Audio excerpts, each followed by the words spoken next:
Please like and subscribe our channel.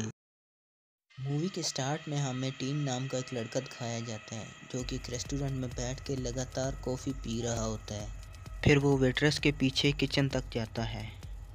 वहाँ पर हमें एक आदमी का हाथ दिखाया जाता है जिसके नाखून लोहे की सलाखों की तरह होते हैं। वो टीन पे हमला कर देता है। अगले ही पल टीन की आंखें खुल जाती हैं जो कि रेस्टोरेंट में बैठा होता है। दरअसल वो कुछ पल के लिए सो गया था। उसी पल उसे एक ख्वाब आया था। फिर वो अपने हाथ की तरफ देखता है। दरअसल जो चोट उसे सपने में लगी थी वही उसको हकीकत में लगी होती है। दरअसल यही वजह होती है कि वो ना सोने के लिए बार बार कॉफ़ी पी रहा होता है। यहाँ पे टीन की दोस्त क्रिस उससे मिलने के लिए आती है। वो क्रिस को सब कुछ बताता है कि उसके साथ क्या हो रहा है। वो कई दिनों से सोया नहीं है। क्रिस को लगता है कि ये उसका वहम है। टीन कहता है कि ये मेरा वहम नहीं है, बचपन से मेरे साथ ऐसा हो रहा है। बातों ही बातों में वो क्रिस के ऊपर कॉफ़ी गिरा देता है। क्रिस साफ़ करने के लिए वॉशरूम में जाती है तो यहाँ एक बार फिर से टीन की आंख लग जाती है और जैसे ही वो सोता है तो वो साया एक बार फिर इसके सामने आता है और इस बार वो टीन को मार देता है। सबको यही लगता है कि टीन ने अपने आप को खुद मारा है, जबकि टीन को उस साये ने मारा होता है जो कि उसके सपने में आता है। और जब क्रिस टीन के फ्यूनरल में जाती है तो वो अपनी और क्रिस की बचपन की पिक्चर देखती है जिसमें ये दोनों चूल्हे के पास खेल रहे होते हैं। इस फ़ोटो को देखकर वो हैरान हो जाती है क्योंकि टीन से वो हाई स्कूल से पहले कहीं मिली ही नहीं थी। वो ये बात अपने दोस्त जैसी को बताती है। वो जैसी से कहती है कि जब टीन अपने आप को मार रहा था तो वो बार बार ये कह रहा था कि तुम सपना हो, तुम मुझे नहीं मार सकते। ये मुझे लगता है कि टीन को किसी और ने मारा है। लेकिन उसका दोस्त जैसी उससे कहता है कि ये तुम्हारे दिल का वहम है। तभी वहाँ पे नैन्सी नाम की एक लड़की आती है। वो क्रिस से कहती है कि मुझे तुम्हारी बातों पे यकीन है। जैसी नैन्सी की बातें उसे नहीं सुनने देता और उसे वहाँ से ले जाता है। क्रिस जब अपने घर वापस आती है तो वो अपने स्टोर रूम में उन पुरानी चीज़ों को देखती है जो उसने बचपन में रखी थी। वहाँ पे एक पुरानी डॉल होती है कि जिसके कपड़ों को किसी ने बुरी तरह से फाड़ा होता है और अगले ही पल वहाँ पे वो साया आ जाता है जिसने टीन को मारा था। वो क्रिस को पकड़ लेता है और कहता है कि शायद तुम मुझे भूल गई और अगले ही पल उसकी आंख खुल जाती है क्योंकि ये उसका सपना था। वो साया जो टीन का नाइटमेयर था जिसकी वजह से वो सोता नहीं था, अब वो क्रिस का नाइटमेयर बन चुका था। क्रिस अगले दिन जब स्कूल जाती है तो क्लास में उसकी आंख लग जाती है और अगले पल वही साया उसके सामने आता है। पर इससे पहले कि वो इसे मारता, क्रिस चलाकर उठ जाती है और वहाँ से भाग जाती है। रात को जब क्रिस अपने रूम में होती है तो उसका दोस्त जैसी वहाँ पे आता है। वो जैसी को बताती है कि जब भी मैं सोती हूँ तो मेरे सपने में एक साया आता है जो कि मुझे मारने की कोशिश करता है। जैसी उसे कहता है क्या उसके हाथ चाकू जैसे हैं। क्रिस ये सुनकर हैरान हो जाती है। दरअसल जैसी को भी इसी तरह के सपने आते हैं। क्रिस काफ़ी ज़्यादा डरी होती है इसीलिए वो जैसी को रुकने के लिए कहती है। रात को जब ये दोनों सो रहे होते हैं तभी क्रिस के सपने में वही साया आता है जो क्रिस को उठाकर हवा में उड़ाना शुरू कर देता है। जैसी सब कुछ देख रहा होता है लेकिन वो क्रिस की मदद नहीं कर पाता। वो साया क्रिस को मार देता है।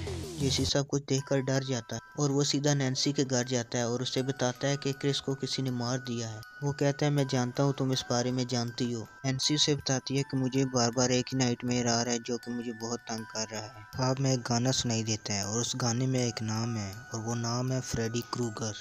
जैसी उसे कहता है कि सोना मत, नहीं तो वो तुम्हें भी मार देगा। अब जैसे ही घर से बाहर निकलता है तो आगे पुलिस होती है जो उसे पकड़ लेती है क्योंकि उसके ऊपर क्रिस के कत्ल का इल्ज़ाम होता है। अब जेल में जैसी सोना नहीं चाहता लेकिन ना चाह कर भी उसे नींद आ जाती है। ख्वाब में वो अपने आप को एक फैक्ट्री में पाता है और वहाँ उसे 2-5 साल के बच्चे नज़र आते हैं जो उसे देख रहे होते हैं। तभी वहाँ पर वो साया आता है जिसने क्रिस और टीन को मारा था, जिसका चेहरा जला हुआ है, जिसके नाखून चाकू की तरह तेज़ हैं और ये साया जैसी को भी मार देता है। फिर नैन्सी को दिखाया जाता है जो अपने दोस्त क्विंटन से मिलने जाती है जो ना सोनिक टैबलेट ले रहा होता है क्योंकि उससे भी इसी तरह के ख्वाब आ रहे होते हैं। रात को नैन्सी अपनी मोम से पूछती है क्या मेरा टीन, क्रिस, जैसी और क्विंटन से किसी तरह कभी कोई कनेक्शन है। शायद जब हम छोटे थे तो क्या हम एक ही स्कूल में थे। उसकी मोम हिचकिचाते हुए ना कर देती है। उसके बाद नैन्सी बाथ टब में नहाने जाती है जहाँ उसकी आंख लग जाती है और सोने के बाद वो खुद को एक प्ले स्कूल में पाती है जहाँ इसके सामने वही साया आता है।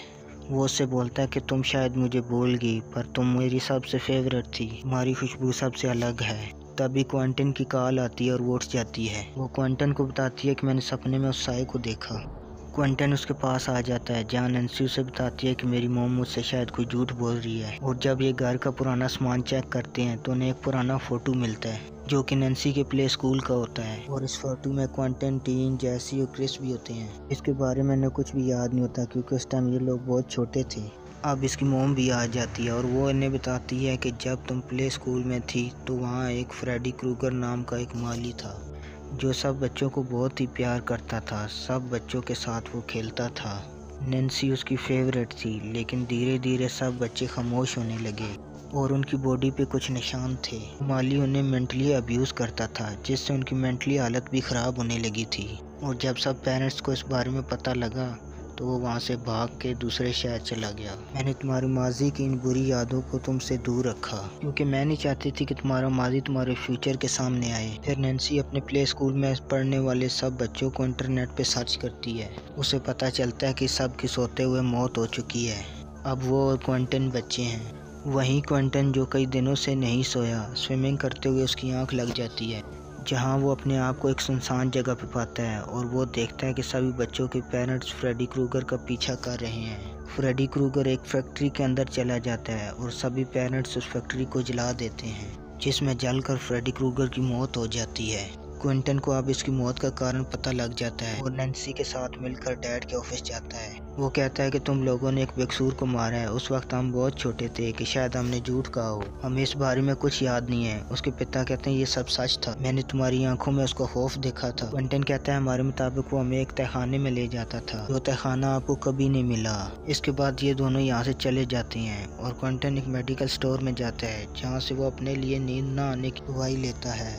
केमिस्ट वाला उससे वो दवा देने से मना कर देता है। नैन्सी जो कई दिनों से नहीं सोई उसे नींद आ जाती है। उसके सोते ही फ्रेडी उसके सामने आता है और उस पर हमला कर देता है, पर फ्रेडी अभी उसे नहीं मारना चाहता इसलिए वो उसे जागने के लिए कहता है।